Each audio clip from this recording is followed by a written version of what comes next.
bunda semuanya, hari ini kita akan membuat keyakinan kelas B3. Apa itu keyakinan kelas? Siapa yang tahu? Keyakinan kelas adalah, coba Luna, nilai-nilai kebaikan yang kita yakini agar kita dapat bersikap dan bertingkah laku dengan baik. Apa tujuannya? Apa tujuannya, Ardi? Airin? Agar kelas kita menjadi aman, nyaman, dan menyenangkan. Nah, yuk kita bikin. Yang pertama, keyakinan kelas B3. Ya, hebat. Kelas B3. Yang pertama apa? Apa yang pertama? Lihat ke depan sayang. Nah, ketika kita masuk lokal bagaimana ya?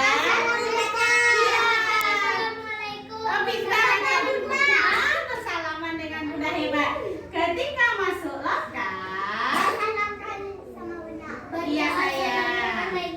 Ya, masuk lokal, ucap salam dan ya bersalaman dengan bunda. Iya, dengan bunda. Iya. Yang kedua, Airin, ketika berbicara bagaimana sayang? Hebat. Ketika kita teman atau bunda berbicara, bergantian. Nah, yang satu mendengarkan, yang satu berbicara, didengarkan temannya untuk berbicara. Airin, ketika bergantian.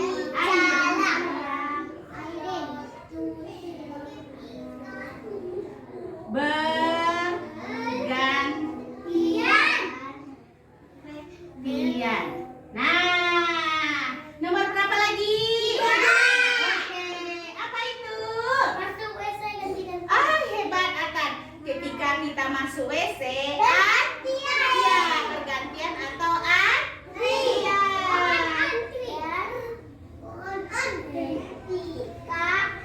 masuk WC, antri sayang. Nah, anak bunda ke sekolah bawa apa? Bawa tas. Tas itu letaknya di mana ya sayang? Boleh tahu? Kalau kita datang ke sekolah, tasnya di mana kita letakkan? Oh, benar. Iya, tas kita letakkan di dalam lemari. Di bawah aja. Di dalam lemari. Nah, ada lagi. Tas diletakkan di dalam lemari.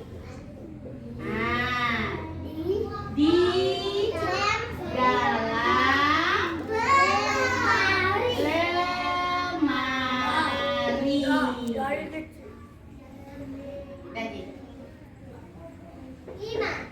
5. Apa lagi yang kelima?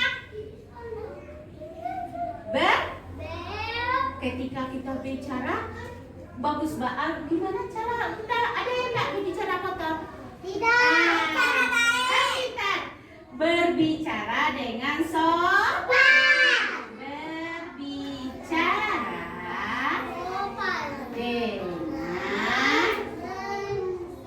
sopan. Nah, Ardi.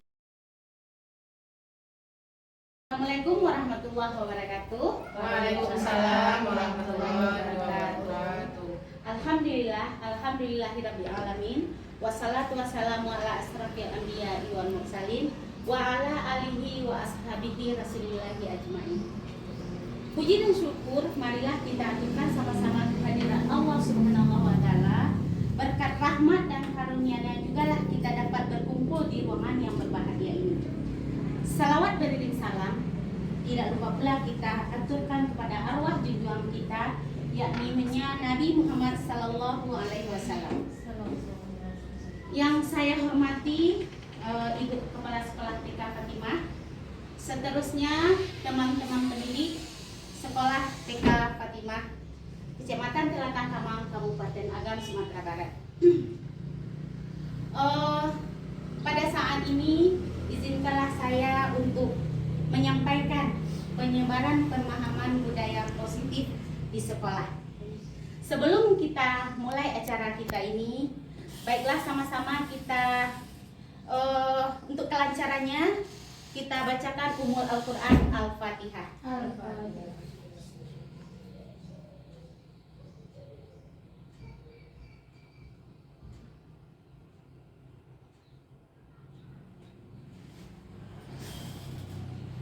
Amin amin ya rabbil alamin. Baiklah ibu-ibu, bismillahirrahmanirrahim. Kita mulai kegiatan penyebaran budaya positif di sekolah ini ya ibu-ibu. Seperti ibu-ibu lihat pada gambar yang ada di layar, yang sama-sama kita lihat. Yang pertama, penyebaran pemahaman budaya positif di sekolah. Ibu-ibu tahu dengan kakek kita ini? Tahu. Nah, siapa dia ibu-ibu? Bapak Ki Hajar Dewantara. Iya benar. Beliau adalah bapak pendidikan negara kita ya ibu-ibu, yaitu Bapak Ki Hajar Dewantara. Nah, menurut beliau ibu-ibu, pendidikan adalah menuntun segala kodrat yang ada pada anak-anak agar mereka dapat mencapai keselamatan dan kebahagiaan yang setinggi-tingginya, baik sebagai manusia maupun sebagai anggota masyarakat. Pokok pemikiran Ki Hajar Dewantara ini ada 3. Yang pertama adalah kodrat alam, yang kedua kodrat zaman, yang ketiga berpihak kepada murid. Kodrat alam ini berkaitan dengan sifat dan bentuk di mana anak berada. Contohnya, anak yang berada pada lingkungan pasar dan anak yang berada di lingkungan pedesaan tentu berbeda sifatnya. Mengapa demikian ya ibu-ibu? Ada pendapat dari ibu-ibu semuanya? Karena pengaruh lingkungannya berbeda. Ya, dari lingkungan sudah berbeda benar. Ya. Karena kalau di desa itu kan lingkungan alamnya lebih banyak sawah. Ya. Kalau di kota kan lebih banyak gedung-gedung. Ya. Jadi nanti di dalam pembelajaran tentu tidak bisa disamakan. Iya. Terima kasih Ibu Eni, Bundanya. Ya benar ibu-ibu, anak-anak yang dibesarkan di lingkungan pasar atau tempat yang lebih ramai ya ibu-ibu, biasanya dilihat dari sikap dan cara bicaranya juga berbeda ibu-ibu. Ada anak-anak yang di lingkungan pasar ini kadang-kadang cara bicaranya seperti orang yang sudah dewasa karena dia banyak bergaul dengan orang yang lebih dewasa. Sedangkan anak-anak yang berada di lingkungan pedesaan karena lingkungnya masih asri, orang-orang yang ada di sekitarnya, insya Allah semuanya bicaranya juga lemah lembut, biasanya begitu ya ibu-ibu. Tapi kedua-duanya ini kita di sekolah ini akan menuntun mereka kepada tentu ke arah yang lebih baik, baik dari sifat mereka, dari tingkah laku mereka dan kebiasaan yang kita lakukan setiap harinya. Yang kedua, kodrat zaman. Kodrat zaman itu pendidikan pada saat ini menekankan pada kemampuan anak untuk memiliki keterampilan di abad 21. Bapak Ki Hajar Dewantara mengingatkan bahwa pengaruh budaya luar pada pendidikan kita saat ini sangatlah besar. Kita sebagai orang tua dan pendidik mampu menyaring dengan tetap mengutamakan kearifan lokal dan sosial budaya Indonesia. Seperti contohnya ibu-ibu, anak-anak sekarang menggunakan gadget atau HP ini ya ibu-ibu, pengaruhnya sangat besar. contoh di TikTok ibu-ibu. Kenapa TikTok? Karena anak-anak mudah untuk mengaksesnya. Kadang goyangan atau tarian yang mereka lihat dan mereka contoh itu sangat tidak sesuai dengan budaya kita. Kadang mereka memakai pakaian yang tidak bagus untuk dilihat. Kadang mereka sudah merekamnya dan menguploadnya di sosial media. Itulah peran kita sebagai orang tua dan pendidik untuk mendidik dan menuntun mereka agar mereka tidak melihat hal-hal yang tidak pantas untuk mereka lihat. Gadget dan HP ini ibu-ibu semuanya ibu-ibu ada kan? Alhamdulillah ada. Tetapi untuk memberikan kepada anak-anak kita tentu kita pilah-pilah mana yang boleh mereka lihat, mana yang belum pantas mereka lihat. Yang ketiga, berpihak kepada anak. Pendidikan memberikan kegiatan pembelajaran kepada anak, tentunya yang aman ya ibu-ibu ya, nyaman dan menyenangkan kepada anak sesuai dengan bakat, minat dan kemampuan anak. Kita ini diibaratkan seperti seorang petani ibu-ibu. Ibu-ibu bisa mencontohkan bagaimana ya kehidupan seorang petani itu? Kenapa Bapak Ki Hajar Dewantara itu mengibaratkan kita sebagai seorang petani?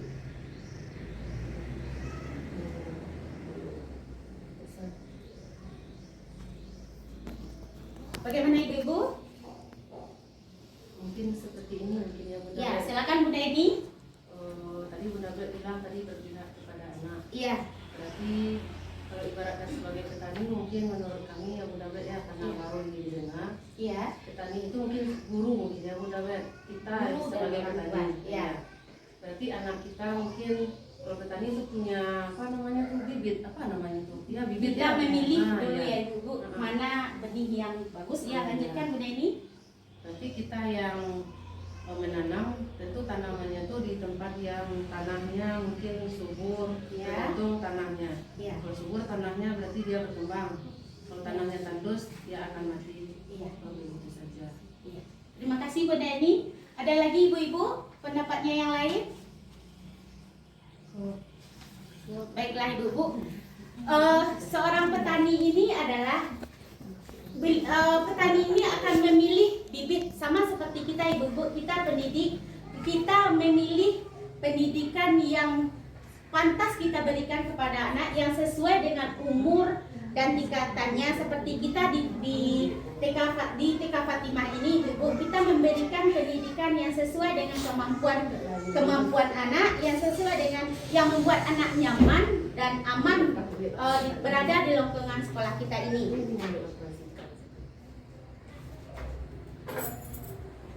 Ibu-ibu, selanjutnya adalah kita lanjut ya ibu-ibu ya, perubahan paradigma belajar. Ibu-ibu, saya punya sesuatu.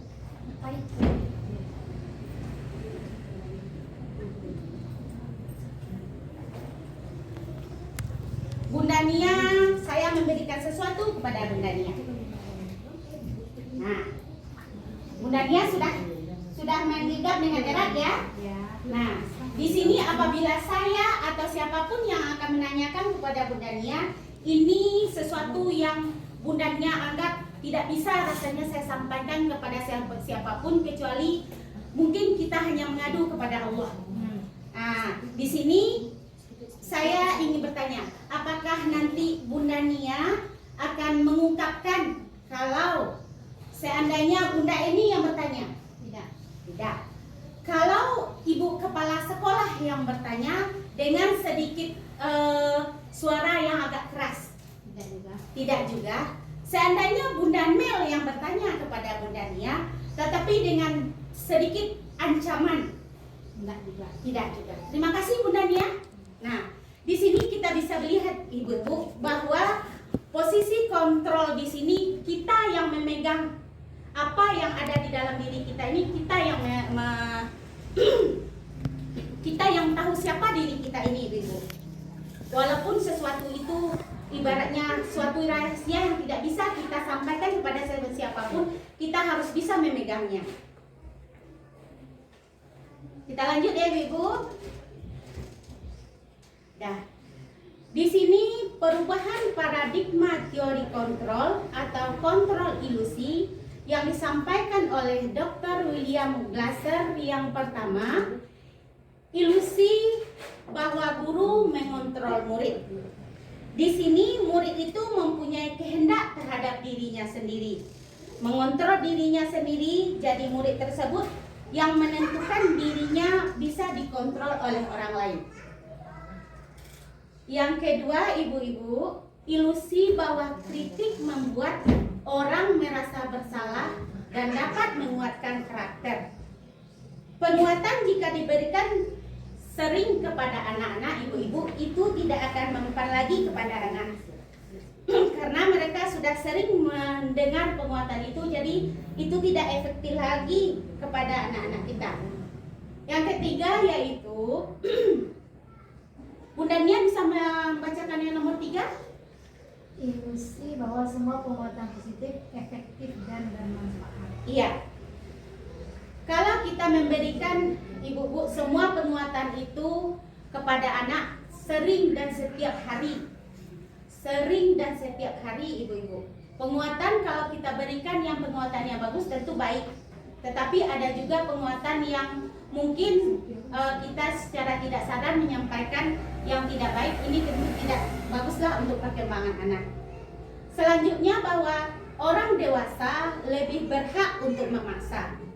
Kontrol diri ini hanya ada di dalam diri kita pribadi. Kita lanjut ya ibu-ibu. Ya. Disiplin positif. Apa yang terlintas di pikiran ibu-ibu ketika mendengar kata disiplin? Peraturan. Ya Bunda Linda? Peraturan. Oh, benar. Ada lagi ibu-ibu? Hukuman. Tata tertib. Ya, tata tertib. Yang kedua, disiplin dan hukuman. Apakah artinya sama atau berbeda ya ibu-ibu? Berbeda. Mengapa? Hukuman yang pernah dialami Bunda Bet. Ya. Misalnya anak melakukan kesalahan, suara kita langsung keras Bunda Bet. Iya benar Bunda ini. Iya kan? Rasa takut. Nah, Iya. takut anak keberani kita ya Bunda ini ya. Ya, baiklah ibu-ibu. Kalau disiplin bagaimana ibu-ibu? Disiplin. Peraturan yang kita buat anak sudah mengetahuinya ya ibu-ibu, kita sama. Atau lebih jelasnya kesepakatan bersama ya ibu-ibu. Lebih jelasnya ibu-ibu bisa dilihat di slide selanjutnya. Ini ibu-ibu. Makna kata disiplin. Disiplin berasal dari kata Latin yaitu disiplina yang artinya belajar. Makna asal dari kata ini berkonotasi dengan disiplin diri murid-murid Sokrates dan Plato. Disiplin diri membuat orang menggali potensi dirinya menuju sebuah tujuan. Apa yang dia hargai. Selanjutnya di dalam budaya kita, disiplin sudah berubah menjadi sesuatu yang dilakukan seseorang untuk mendapatkan kedudukan. Seperti begini ibu-ibu. Saya contohnya ini misal ya ibu-ibu ya. Saya pagi-pagi sudah bangun, menyiapkan segala sesuatunya di rumah. Lalu dengan cepat saya berangkat ke sekolah. Saya di sini tunduk kepada peraturan yang sudah ada. Tetapi membuat saya sendiri tidak nyaman. Itulah yang terjadi, yang banyak sekarang terjadi dalam budaya kita ya ibu. Kita lanjut ya ibu. Nilai-nilai kebajikan universal. Apa itu nilai-nilai kebajikan universal? Nilai kebajikan universal merupakan tempat berlindung atau payung dari sikap dan perilaku kita. Nilai kebajikan universal adalah sifat positif manusia yang merupakan tujuan mulia yang ingin dicapai setiap kita masing-masing. Diana Gosen pada tahun 1998 mengemukakan bahwa dengan mengaitkan nilai-nilai kebajikan yang kita yakini, maka motivasi intrinsik atau motivasi yang ada dalam diri kita sendiri akan terbangun sehingga menggerakkan motivasi dari dalam untuk mencapai tujuan yang mulia yang kita inginkan. Sampai di sini bagaimana ibu-ibu? Ya, terima kasih Bunda Nia. Ini dia ibu-ibu, contoh nilai kebajikan universal.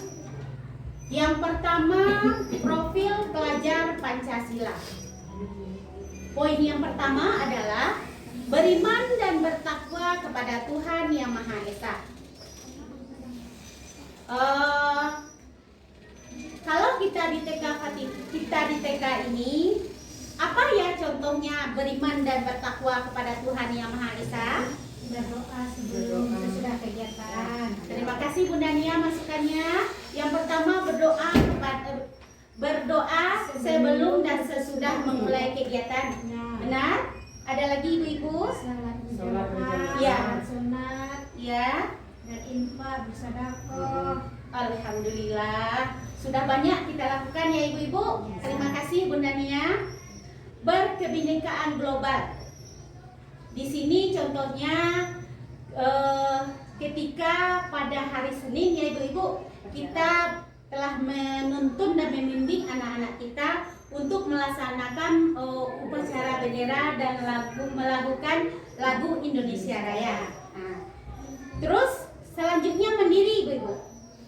Kalau di TK ini banyak kita ajarkan sikap kemandirian ya ibu-ibu ya. Ketika anak-anak pertama datang ke sekolah, mereka tidak akan mau ditinggal sama orang tuanya. Kalau kecek bahasa Minang di kapi-kapi nose namanya. Nah, disinilah peran kita sebagai pendidik mengajarkan kemandirian kepada anak-anak kita. Itu diantaranya ibu-ibu, dan alhamdulillah pada semester ini anak-anak kita sudah banyak yang mandiri. Walaupun mungkin ada 1 atau 2 orang yang masih belum bisa, untuk kemandiriannya masih perlu kita tingkatkan. Untuk selanjutnya adalah bernalar kritis ibu-ibu. Ibu-ibu bisa ada pendapatnya tentang bernalar kritis ibu-ibu?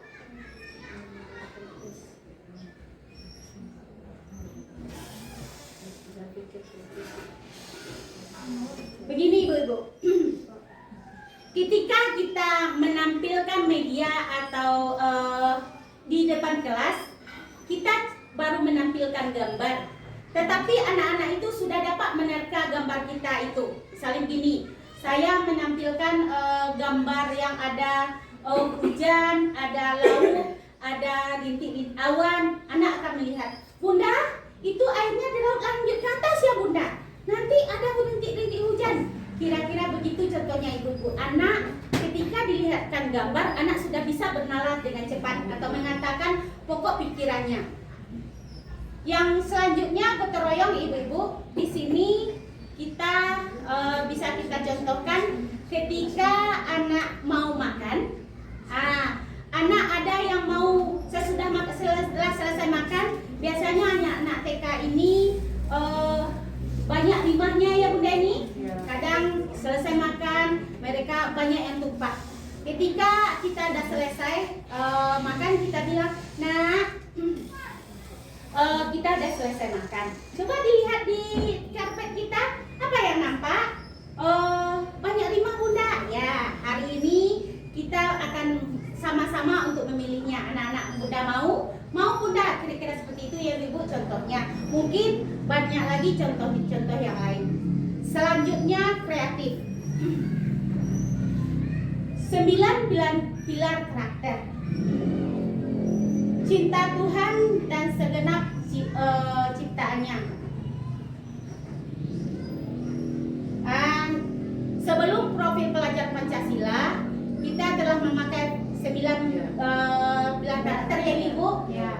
Ini 9 ini telah disempurnakan dengan profil pelajar Pancasila, karena kita sudah memakai kurikulum Merdeka Berubah ya Ibu, mandiri secara mandiri berubah. Poin kedua yaitu kemandirian dan tanggung jawab, ini bisa termasuk ke mandiri ya Ibu. Nah, kejujuran atau amanah, suka menolong dan gotong royong itu sudah dimasuk ke profil Pancasila, yaitu bagian gotong royong. Selanjutnya percaya diri, kreatif dan pekerja keras, itu sudah termasuk ke dalam kreatif. Kepemimpinan dan keadilan itu sudah termasuk kepada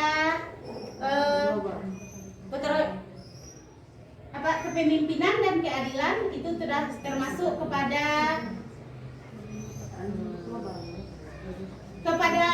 mana Ibu? Pemimpinan dan keadilan kemana dia masuknya? Bisa mandiri. Mandiri ya Bu Neni ya. Selanjutnya baik dan rendah hati itu ke berteman kepada ya. Selanjutnya toleransi, kedamaian dan kesatuan itu keberkebinekaan global. Bagaimana Ibu-ibu? Sampai di sini? Paham. Terima kasih Ibu-ibu semuanya. Kita lanjutkan. Ini dia Ibu-ibu contoh nilai-nilai kebajikan universal. Ibu Primary Program mengatakan bahwa contohnya yang pertama rasa hormat Ibu-ibu. Di TK kita mengajarkan kepada anak rasa hormat ini kepada semuanya Ibu, baik kepada kita sebagai pendidik, kepada sesama teman, kepada kalau ada penjaga sekolah ya Ibu-ibu.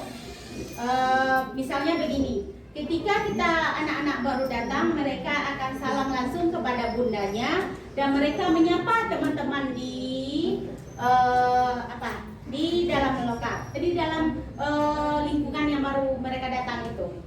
Yang kedua integritas, yang ketiga mandiri, yang keempat saling menghargai, yang kelima antusias, yang keenam empati. Ibu-ibu bisa mencontohkan empati ini Ibu?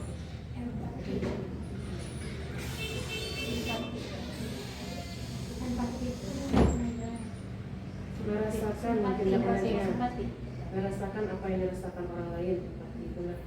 Ya benar Bunda ini. Begini Bunda ini. Ada Bunda Nara, ada apa? Sama ya. Kita sebagai pendidik ketika kita main di lapangan, ada anak yang jatuh misalnya. Terus ada temannya nih yang melihat, mereka teman itu langsung lari. Diambilnya temannya, kamu kenapa? Kenapa jatuh? Ada yang sakit? Nah, seperti itu kira-kira empati Ibu-ibu. Ketika temannya jatuh, dia merasakan apa yang dirasakan temannya itu.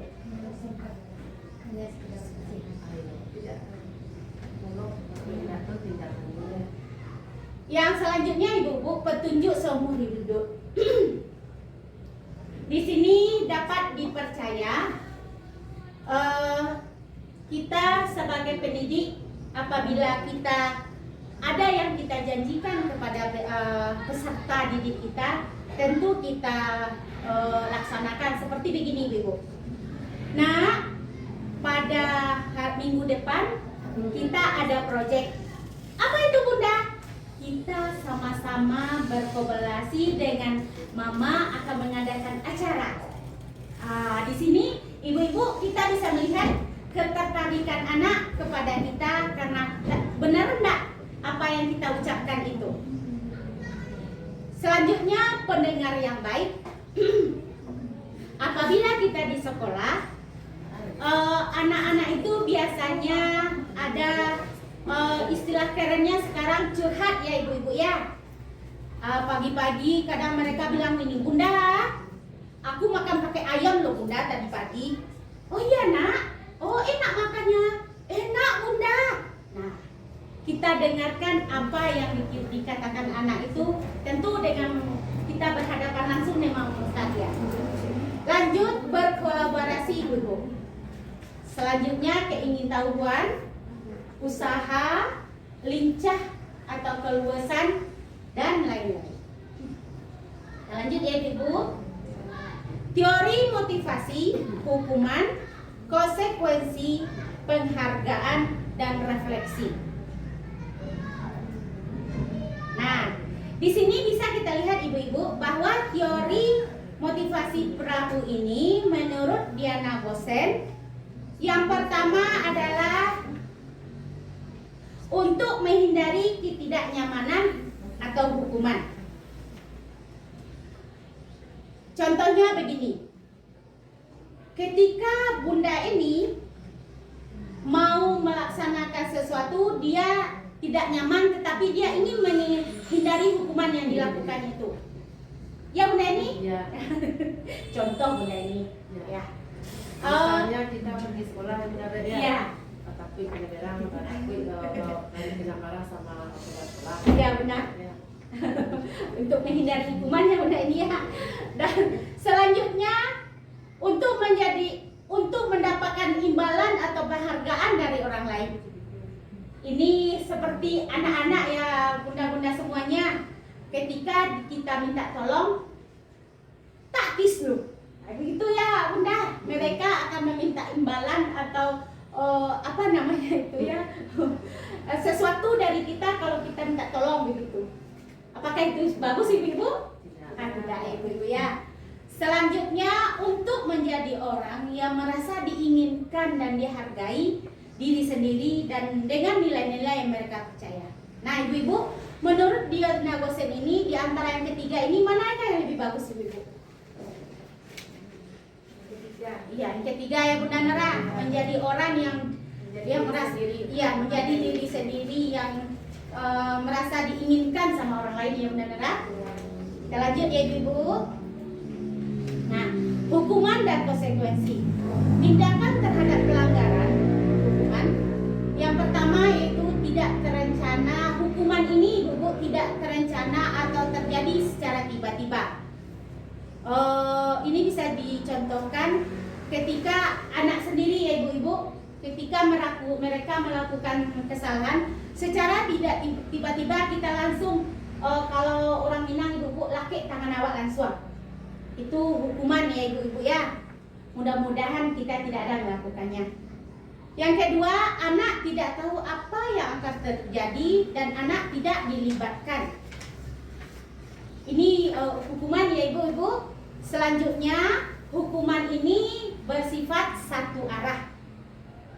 Biasanya hukuman ini berupa fisik dan psikis atau tidak masuk akal seperti yang tadi ya ibu-ibu. Ketika anak kita misalnya melakukan sesuatu yang tidak kita senangi di rumah, tangan awak langsung laki ke badan atau apa yang dekat sama anak, langsung pak gitu. Yang selanjutnya, anak merasa tersakiti dengan perbuatan atau perkataan yang kita ucapkan. Kata-kata biasanya hukuman ini apabila kita orang dewasa sudah emosi, tentu kata-kata yang keluar itu tidak bagus untuk didengar, apalagi untuk anak-anak kita yang masih dalam pertumbuhan dan perkembangan. Kalau konsekuensi ibu-ibu ini sudah terencana dan sudah kita sepakati sebelumnya dengan pendidik kita. Biasanya dibuat oleh guru dan murid untuk sudah mengetahui akibat jika melanggar kesepakatan. Contohnya ketika anak masuk ke WC ya ibu, mereka minta izin. Bukan satu orang, 4 langsung ibu-ibu. Kita bisa menanyakan kepada anak bahwa kesepakatan lokal kita apa ya nak kalau masuk WC. Nah, mungkin seperti itu ya ibu ya. Selanjutnya, ketidaknyamanan yang diterima hanya dalam waktu yang sedikit. Konsekuensi diberikan berdasarkan data yang sudah dapat diukur. Kita lanjut ya ibu. Dihukum penghargaan. Al-Fiqh pada tahun 1993 mengemukakan baik penghargaan maupun hukuman adalah cara-cara mengontrol perilaku seseorang yang dapat menghancurkan potensi untuk pembelajaran sesungguhnya. Ini alasannya ibu-ibu. Yang pertama adalah pengaruhnya dalam jangka pendek dan jangka panjang. Yang kedua, penghargaan ini tidak efektif ibu-ibu. Karena biasanya anak kalau sudah diberi penghargaan, kalau mereka tidak diberi, mereka tidak akan efektif untuk kegiatan pembelajaran selanjutnya. Terus penghargaan dapat merusak hubungan ibu-ibu. Biasanya kita memberikan penghargaan ini tentu kepada anak yang kemampuannya lebih ya ibu-ibu ya. Nah, anak yang punya kemampuan yang biasa-biasa aja tentu akan merasa itu aja yang diberi sama bunda penghargaannya, kita kapan ya bunda ini. Tentu ini akan merusak hubungan di antara mereka. Selanjutnya, penghargaan mengurangi ketepatan. Karena itu aja yang kita beri penghargaan, jadi kurang tepat rasanya ibu-ibu ya. Tidak semua anak biasanya kalau kita memberi penghargaan tentu kita berilah ke semua anak. Jadi tidak ada anak-anak itu merasa kecil hati, sedih dan lain-lain ibu. Selanjutnya, penghargaan menurunkan kualitas anak.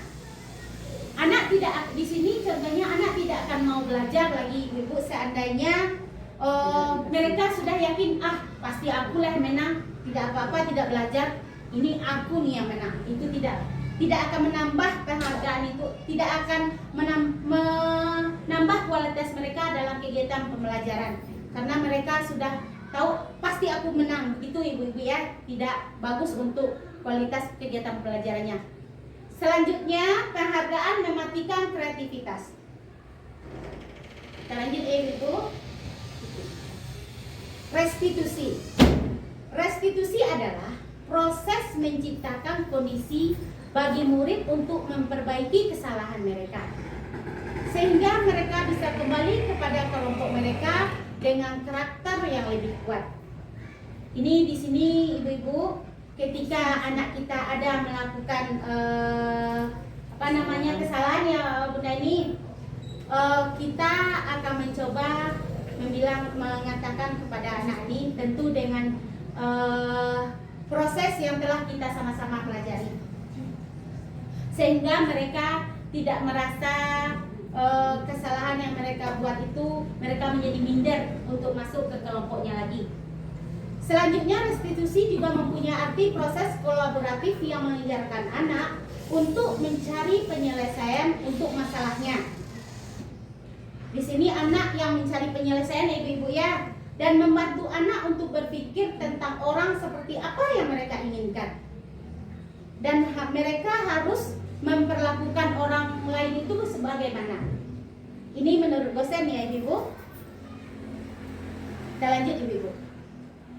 Di sini restitusi juga membantu anak menjadi memiliki suatu tujuan disiplin positif dan memulihkan dirinya setelah berbuat salah.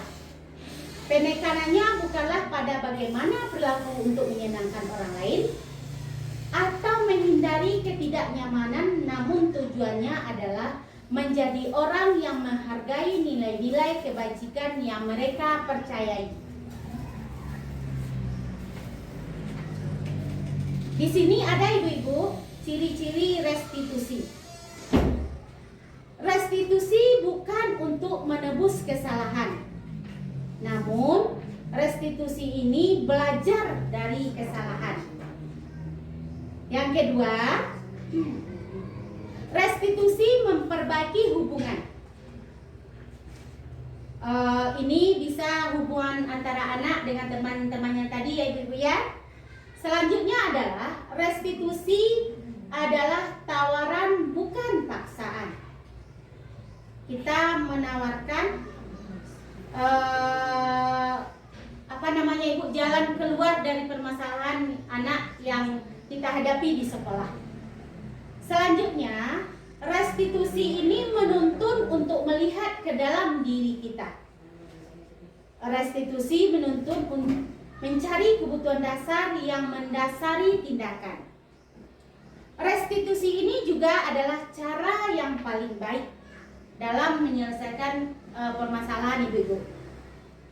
Restitusi fokus pada karakter bukan tindakan. Restitusi juga fokus pada solusi. Restitusi ini mengembalikan murid yang berbuat salah pada kelompoknya. Kita lanjut ya ibu-ibu. Nah, ini ibu-ibu, keyakinan kelas. Keyakinan kelas berasal dari nilai-nilai kebajikan yang diyakini seseorang atau murid kita, sehingga memotivasi seseorang murid tersebut dari dalam dirinya ketika berperilaku. Tahapan menciptakan nilai kebajikan. Kita bisa melihat daftar kebajikan yang sudah kita susun bersama-sama.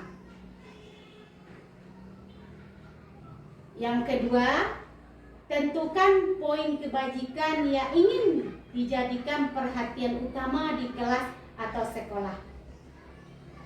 Kita di sini bisa menjadikan perhatian utama kita apa nanti ibu-ibu. Di dalam lokal bisa kita jadikan itu perhatian yang utama. Selanjutnya, sempurnakanlah beberapa nilai-nilai kebajikan yang utama. Kita bisa mendiskusikannya dalam sebuah kelompok yang besar. Selanjutnya ibu-ibu, kita bisa membuat poster atau tampilan, kita tampilkan di sosial media keyakinan kelas itu, keyakinan kelas yang telah kita buat itu ibu-ibu. Sampai di sini bagaimana ibu-ibu? Paham Bu? Ini ibu-ibu contoh pembuatan keyakinan kelas.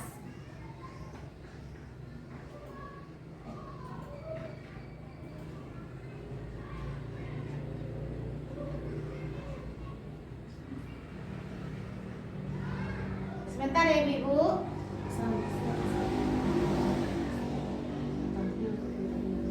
Kita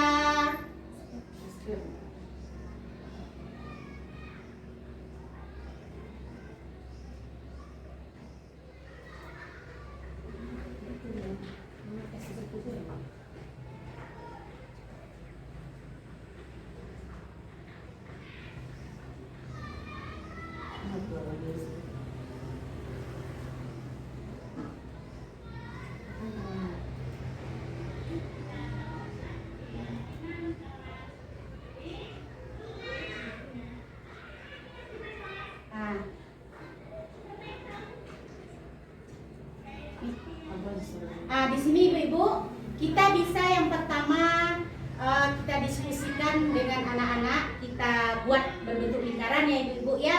Kita bisa bikin di sini sebelum kita membuat keyakinan kelas kita itu, kita bisa menanyakan kepada anak, itu dia, apa tujuan keyakinan kelas kita ini yang kita buat. Tujuannya di sini ibu-ibu. Ya benar. Kita membuat tujuan itu supaya kelas kita itu akan menjadi aman, nyaman, dan menyenangkan ketika kita melakukan kegiatan pembelajaran di lokal. Itu ibu-ibu, saya membuat keyakinan kelas itu dengan anak-anak. Yang pertama,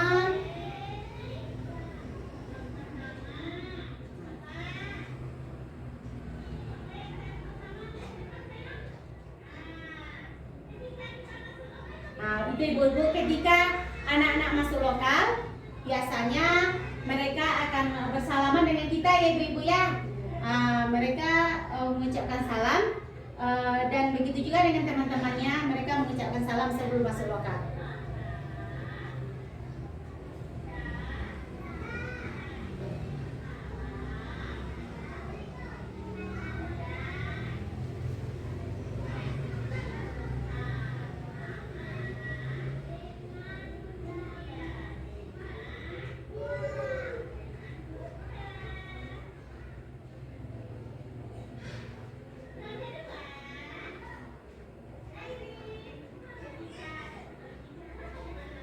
Itu ibu-ibu, ketika kita berbicara, tentu kita bergantian ya ibu-ibu ya. Ketika kita sebagai pendidik, kita berbicara, tentu kita bilang sama anak kalau ketika teman berbicara, yang lain tentu mendengarkan pembicaraan teman itu.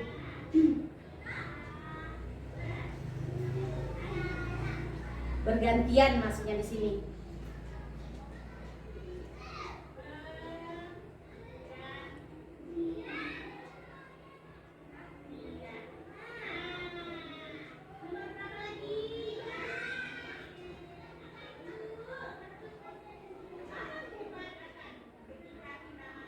Nah, itu ibu-ibu ya. Ketika anak-anak masuk ke kamar mandi atau ke WC, tentu mereka antri. Mereka masuk tidak bisa langsung sekaligus langsung masuk 4 atau langsung masuk 3.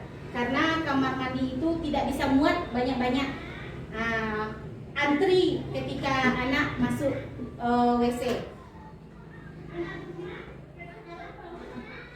Nah, ini ibu-ibu. Anak-anak sekolah tentu membawa ransel atau tasnya. Nah, kita bisa membuat keyakinan kelas, yaitu ketika anak meletakkan tas tidaklah di pintu kelas ya ibu. Mereka akan, karena kita sudah menyediakan lemari tempat tas anak, tentu anak-anak akan kita tuntut untuk meletakkan setiap mereka datang meletakkan tas di tempatnya atau di lemari yang telah kita sediakan.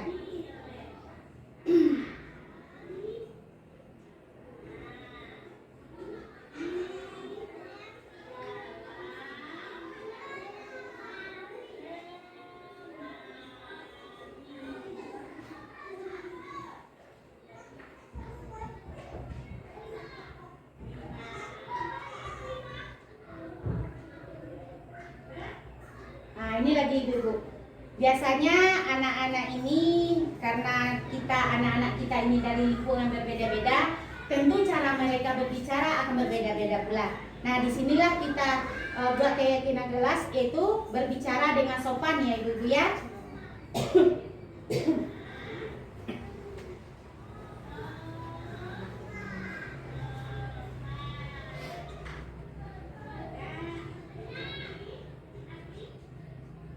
Selanjutnya ibu-ibu, ibu-ibu ya.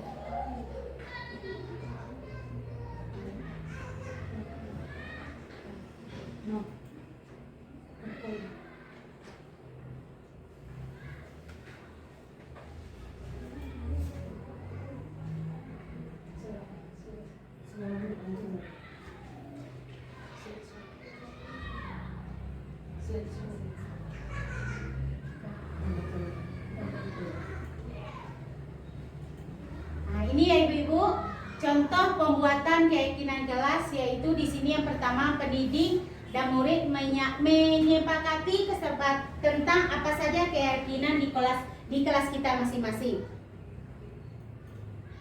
Selanjutnya ini contoh pembuatan keyakinan kelas. Yang pertama, setelah disepakati poin-poin kesepakatan kelas, guru lalu menuliskannya di dalam kertas yang berukuran besar dan anak dapat melihat apa saja kesepakatan yang telah disepakati bersama. Selanjutnya di sini anak terlihat antusias dan senang. Kita bisa mengabadikannya dengan foto bersama. Kita bisa lihat di sini ibu-ibu, respon murid yang pertama adalah anak kelompok B3 sangat bersemangat mengeluarkan pendapat mereka masing-masing. Poin yang kedua, melalui keyakinan kelas ini, anak sudah nampak perubahan mereka baik dari sikap dan tingkah lakunya. Selanjutnya, anak sudah mampu untuk mengingatkan dirinya tentang pelanggaran keyakinan kelas yang mereka lakukan. Sampai di sini bisa ibu? Kita lanjut ibu ya. Nah, oke. Dan selanjutnya refleksi ibu. Di sini dengan membuat keyakinan kelas ini yang telah dilaksanakan, maka keadaan di dalam kelas sudah mulai nyaman. Tetapi ada juga beberapa poin yang perlu kita sepakati dan ditambah dalam isi keyakinan kelas yang telah kita buat. Selanjutnya rencana tindak lanjutnya adalah kita melakukan diskusi tambahan untuk kesempurnaan keyakinan kelas B3. Ini lagi ibu-ibu, kebutuhan dasar manusia. Semua tindakan kita memiliki tujuan, benar ibu-ibu? Ya. Hal yang kita laksanakan adalah usaha terbaik untuk mendapatkan apa yang kita inginkan. Contohnya begini ya ibu-ibu, kalau kita ibu-ibu ini kita menginginkan tas misalnya ibu-ibu. Tas yang kita inginkan itu kita butuh untuk kita pergi ke sekolah. Tentu kita lihat tas itu yang lebih baik dan kuat. Nah, kita akan berusaha untuk mendapatkannya, tentu kita dengan jalan menabung misalnya ibu-ibu ya. Itu di situ ada ini ibu, ada tabelnya.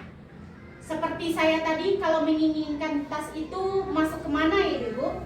Penguasaankah, kasih sayang dan rasa terima, bertahan hidup, kebebasan atau kesenangan ya ibu? Ya, kesenangan ya ibu ya. Karena dengan memiliki tas yang baik itu hati kita merasa tenang, beban yang kita bawa itu ke sekolah menjadi ringan. Lanjut ibu-ibu ya. Nah, kebutuhan dasar manusia itu yang pertama ibu-ibu, kebutuhan bertahan hidup. Seperti yang ini ibu-ibu ya. Tabel ini yang pertama yaitu bertahan hidup. Kebutuhan ini bersifat fisiologis ibu-ibu. Yang kedua yaitu kasih sayang dan rasa diterima. Kebutuhan akan hubungan dan kelompok sosial. Di sini kita contohkan seperti anak ibu-ibu. Ketika anak-anak murid kita datang, ya Bunda Eni, dia akan memeluk Bunda Eni misalnya. Mungkin dia di rumah tadi kurang pelukan dari mamanya, dia akan cari Bunda Eni. Dia akan peluk, mungkin dengan pelukan yang Bunda Eni kasihkan itu Bunda Eni memelasnya, dia merasa aman dan tenang jiwanya ketika berada di sekolah. Itu masuk dalam kebutuhan kasih sayang dan rasa diterima. Yang ketiga, penguasaan. Penguasaan di sini kebutuhan yang berhubungan dengan kekuatan untuk mencapai sesuatu. Seperti yang kita contohkan itu ibu-ibu, ketika anak melakukan sesuatu, mereka butuh kekuatan untuk mencapainya. Apa itu contohnya ibu bisa memberi kemasukan? Kebutuhan yang berhubungan dengan penguasaan. Ketika anak mendapatkan penghargaan, mereka butuh dihargai. Ya, butuh kita untuk hebat nak, terima kasih. Anak merasa bangga dengan hasil karya. Ya ibu-ibu. Selanjutnya kebebasan. Kebutuhan akan kemandirian. Di sini anak lebih suka hal yang baru dan menarik perhatian mereka. Ketika kita kemarin ya ibu-ibu, kita melaksanakan proyek di luar, ada yang main hujan, bermandi, ada yang memancing, ada yang lomba memasukkan air. Lomba memasukkan air ke dalam botol. Ada yang belajar mencuci ya Bunda Nara. Bunda Puji juga mencuci, belajar mencuci dan membersihkan pakaian mereka sendiri. Mereka di sini bebas melakukan kegiatan yang mereka pilih, mana mereka yang suka. Tentu dalam koridor yang telah kita pakai Bunda, soalnya kita dekat juga dengan kolam karena memancing itu butuh kerjasama kita dengan orang tua. Selanjutnya kesenangan ibu-ibu. Kebutuhan untuk mencari kesenangan bermain dan tertawa. Biasanya anak-anak ini ketika mereka main di luar, mereka sudah senang ibu-ibu ya, karena mereka bisa memilih kegiatan mana yang mereka ingin. Ada ayunan, memilih ya ibu ya, ada pelosotan, ada jungkat-jungkit, ada bermain sepak bola, bermain tali, lompatan, ada banyak lagi kegiatan yang bisa membuat mereka happy tentunya ya ibu-ibu ya. Kita lanjut ya ibu-ibu. Nah, di sini mengenal kebutuhan dasar murid ibu-ibu. Di sini ketika mau pulang sekolah pada hari Sabtu, di sini anak berpakaian bebas ya ibu-ibu ya. Si Fatan diam-diam menyembunyikan sepatu temannya di WC, ibu-ibu. Jadi ketika itu di sini kebutuhan dasar apa yang ingin dicapainya, ibu-ibu?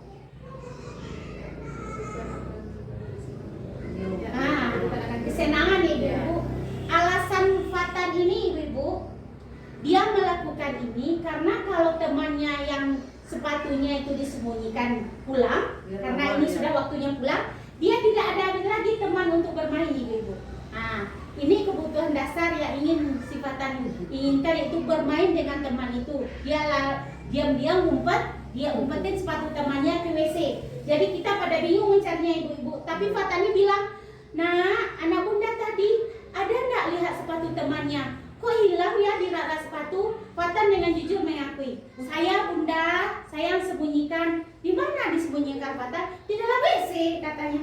"Loh, kenapa nak?" Fatan ingin kalau Faris pulang, bunda, Fatan nggak ada lagi teman bunda. Nah, begitu kata si Fatan ini, ibu. Berarti dia ingin kebutuhan dasar yang ingin dia capai, yaitu kesenangan, ibu ya. Nah, di sini kita bisa respon murid, ya ibu. Yang pertama, dengan mengetahui kebutuhan dasar yang sedang mereka usahakan untuk dipenuhi, guru bisa membantu anak untuk mencari solusi dari pelanggaran yang mereka lakukan. Murid menjadi lebih mudah untuk berperilaku positif dalam pemenuhan kebutuhan dasar yang sedang dipenuhinya. Refleksinya di sini, ibu-ibu, dalam kegiatan mencari tahu kegiatannya dasar yang berusaha dipenuhinya, saya juga berusaha lebih banyak dalam menggali 5 kebutuhan dasar manusia yang tadi, ibu-ibu. Tindak lanjutnya adalah saya akan berusaha lebih meningkatkan lagi untuk mengenali kebutuhan dasar yang sedang berusaha dipenuhi oleh peserta didik saya itu di lokal. Ada 5 posisi kontrol, ibu-ibu. Yang pertama penghukum, yang kedua pembuat rasa bersalah, yang ketiga teman, yang keempat pemantau, yang kelima manajer. Ibu-ibu coba semua yang kelima ini kira-kira mana yang lebih bagus, ibu-ibu? Posisi sebagai manajer. Ya, posisi sebagai manajer yang terbaik. Terima kasih Bunda Nora. Kita lihat ya, sama-sama. Kita lihat ya, Bunda. Yang pertama penghukum. Penghukum biasanya menggunakan hukuman fisik atau verbal seperti pertanyaannya begini, ibu. Patuhi aturan saya atau awas ya. Itu ya, ibu ya. Yang kedua, kamu ini selalu saja salah. Suara kita bergetar, ibu mengeluarkan sehingga anak-anak merasa takut, apalagi di TK ya, ibu, yang insya Allah dan alhamdulillah kita tidak ada melakukannya, ibu ya. Yang ketiga, yaitu kamu selalu yang terakhir mengerjakan tugas ini. Mungkin ini dahulu terjadi, ibu. Saya merasakan ini, ibu. Ketika kelas 1 atau kelas 3 SD, ketika menyelesaikan perkalian dulu, ibu. Saya dulu perkalian ini memang kurang cepat seperti teman-teman. 1 dikali 4 dulu ada nyanyinya, ibu ya. Tetapi karena sampai perkalian 8 saya kurang, maka saya paling lama pulang, ibu. Tapi itu posisi kontrolnya yang lebih rendah ya, ibu ya. Mudah-mudahan tidak ada lagi untuk sekolah-sekolah tingkatan atas lainnya. Mudah-mudahan insya Allah. Yang kedua yaitu pembuat rasa bersalah. Di sini biasanya guru bersuara lebih lembut dan membuat keheningan sehingga murid merasa tidak nyaman. Contohnya begini, ibu.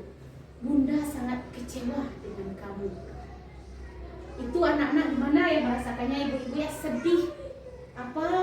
Kenapa ya Bunda bicara seperti itu? Lalu yang kedua, kamu tidak kasihan ya sama Bunda. Tuh kalau tindakan ini membuat anak sedih atau gimana, kecewa ibu-ibu ya, kalau kita berbuat ini rasa bersalah ini ya, ibu. Lanjut ibu-ibu, yang ketiga teman. Posisi kontrol yang ketiga itu sebagai teman, ibu-ibu. Guru tidak akan meyakini murid, namun mengontrol murid dengan persuasi. Contoh pertanyaannya, ibu-ibu, ayo bantu ibu, atau sekarang biarin aja dulu, nanti ibu yang bereskan. Di sini kita lihat yang posisi teman ini ya, ibu-ibu. Anak di sini kita untuk tidak mandiri ibu-ibu. Ibu aja sehingga ketika dia masuk sekolah ada yang sampai memasangkan dan membuka sepatu itu malah mama. Ini dia tuh Bu sebagai teman. Ibu aja yang melakukan sehingga anak sedikit-sedikit mama. Itu ibu-ibu ya. Lanjut yang keempat yaitu pemantau ibu-ibu. Di sini yang keempat ini adalah posisi pemantau. Berdasarkan peraturan dan konsekuensi, contohnya pertanyaan apa? Pertanyaannya apa? Nah, begitu ibu-ibu ya. Atau sanksi atau konsekuensinya apa sih? Nah, itu ya ibu-ibu. Lanjut ibu-ibu, yang posisi kontrol yang kelima adalah posisi manajer ibu-ibu. Di sini guru berbuat bersama murid atau bertanggung jawab atau mempersilahkan murid untuk bertanggung jawab atas perilakunya. Seperti apa yang kita yakini, apakah kamu bersedia untuk yang poinnya ibu-ibu, apa yang kita yakini? Kalau kita yakini, apakah kita bersedia untuk memperbaikinya? Seperti sifatan tadi ya ibu-ibu, tadi dia menyembunyikan sepatu temannya itu, kita bisa bertanyakan, apakah kamu bersedia untuk menunjukkan di mana misalnya sepatu yang kamu sembunyikan? Atau apa yang kamu yakini tentang kalau kita menyembunyikan sepatu teman itu? Lanjut, apakah kamu bersedia untuk memperbaikinya?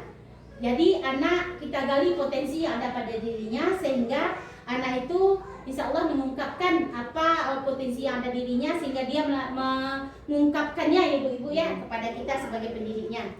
Kita lanjut ibu-ibu. Di sini ada segitiga restitusi langkah dan teori kontrolnya ibu-ibu. Yang pertama menstabilkan identitas. Ya, teori kontrolnya ibu-ibu, kita semua akan melakukan hal yang terbaik yang bisa kita lakukan. Yang kedua yaitu validasi tindakan yang salah. Teori kontrolnya ibu-ibu, semua perilaku memiliki alasan. Terus yang ketiga ibu-ibu menanyakan keyakinan. Kita semua memiliki motivasi internal. Sampai di sini bagaimana ibu-ibu? Ibu ya, kita lanjut ya ibu-ibu. Ini dia ibu-ibu. Segitiga restitusi yang pertama yaitu ini ibu-ibu menanyakan keyakinan kelas yang telah kita sepakati. Kamu ingin menjadi seperti apa? Bisa kita tanyakan kepada anak-anak kita ibu-ibu. Lanjut, menstabilkan identitas dan validasi tindakan yang salah.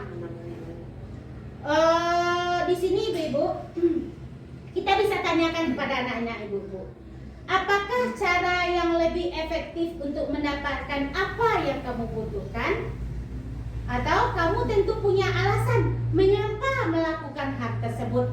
Seperti tadi yang sudah kita bicarakan ibu-ibu ya, apa alasan anak menyembunyikan sepatu tadi? Dia sudah mengungkapkan alasannya yaitu dia ingin main, itu ya bunda ya. Nah lanjut. Nah di sini ada ibu-ibu proses segitiga restitusi yang telah saya lakukan seperti pada gambar itu ibu-ibu. Di sini Habib itu menangis secara tiba-tiba ibu-ibu. Ketika kita tanyakan, dia mainan yang dia pegang itu sedikit. Habib maunya mainan yang dia punya itu banyak ibu-ibu. Dia jadi dia menginginkan mainan itu tidak boleh kawan yang banyak, aku saja yang banyak. Gitu ibu-ibu. Yang pertama gambarnya dia menangis, dia kalau bahasa Minangnya kami hinote sendoknya surang. Nyo nak mau berbagi di kamkamnya ibu-ibu. Di sini kita bisa memaparkan seperti ini ya ibu-ibu. Kita bisa menanyakan keyakinan kelas apa yang telah kita sepakati. Ini bisa kamu inginnya seperti apa? Kita bisa menyelesaikan masalahnya dengan menggunakan segitiga restitusi ini ya ibu-ibu ya. Nah, di sini ada respon murid ibu-ibu. Murid tidak merasakan kenyamanan dalam proses segitiga restitusi karena guru mengajak anak untuk berkolaborasi mencari solusi dari pelanggaran yang dilakukan murid untuk memperbaiki kesalahannya. Kegiatan menjalankan segitiga restitusi ini memang belum lama saya lakukan ibu-ibu. Jadi tentulah belum sempurna. Tetapi mudah-mudahan untuk kedepannya kita bisa meningkatkan untuk yang lebih baik lagi. Ketika rencana tindak lanjutnya ibu-ibu untuk melanjutkannya, saya akan berusaha untuk meningkatkan proses segitiga restitusi ini dengan kalimat-kalimat tentu yang lebih mudah dimengerti oleh anak-anak atau peserta didik kita ibu-ibu ya. Kita lanjut ibu-ibu. Nah, itu ibu-ibu pemaparan materi yang saya sampaikan. Mudah-mudahan apa yang saya sampaikan bisa dapat ibu-ibu pahami, atau ibu-ibu ada bertanya ibu-ibu, ada yang perlu ada yang mungkin ibu-ibu ada yang belum dipahami, atau ibu-ibu ada pertanyaan atau masukan ibu-ibu? Sepertinya pas benar, cuma di restitusi mungkin karena baru kata-katanya mungkin Benar. mudah-mudahan sempurna langkah-langkah yang kita lakukan karena sudah Bunda terangkan tadi kan, mudah-mudahan itu bisa dilaksanakan untuk menyelesaikan masalah anak itu.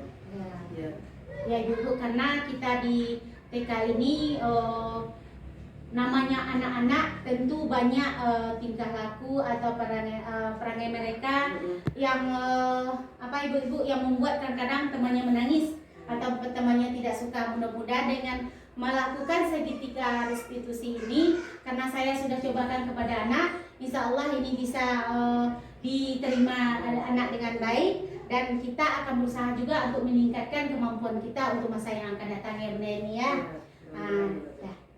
Itu terima kasih Bunda Eni. Itulah ibu-ibu penyampaian dari saya.